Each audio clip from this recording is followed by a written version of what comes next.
All right, let's get more on the impact of Trump's policies. Rebecca, what are you, we were just discussing how this week feels like an exhausting week, even though it's 4 days, just because of the whirlwind of news that we're all digesting coming from the White House. Right. Well, we knew that a Trump 2.0 would hit the ground running. They were much more prepared. They had lots of policies and people planned. So we knew it would be a tsunami, and it has felt like a tsunami this week. I'd say my biggest takeaways from it, I'd say the biggest takeaway is that you need to focus on what you know for sure that's lasting. And all the headlines and the noise, you have to find a way to process it and then just put it in a box and just say, I'm going to come back to that and know the timeline. So what do we know for sure that's going to last? The consumer is still very strong, especially at the upper end. We've seen that in earnings this week. We see that in data. We know that business investment, especially in the big cap tech space, is incredibly strong. I mean, think the CHIPS and Science Act was 60 billion, 50, 60 billion. This is multiples of that going into the economy.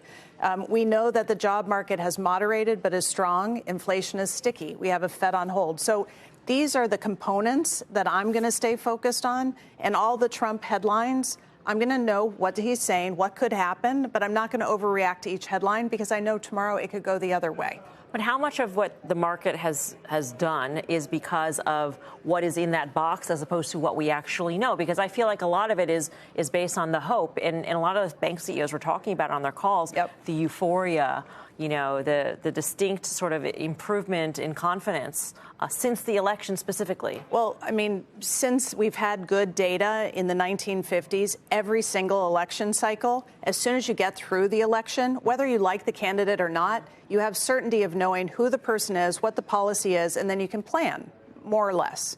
And so what we've seen historically, consistently, for example, IPOs go up roughly 15% in post-election years versus pre-election years, on average. I think this year could be the same or even higher, depending on what happens with regulation.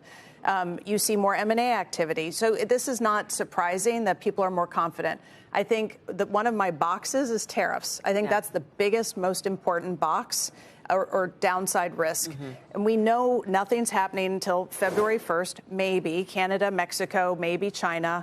But the big one is April 1st, because a lot of the investigations are going to be announced, the outcomes of those then. So if we're going to get tariffs, it's a little surprising we didn't get them day one, because that's what he said he'd do. And that's some of the euphoria this week. But it doesn't mean it's not coming. It's coming. We just don't know exactly what it's going to look like. Right. But I would feel confident it's coming.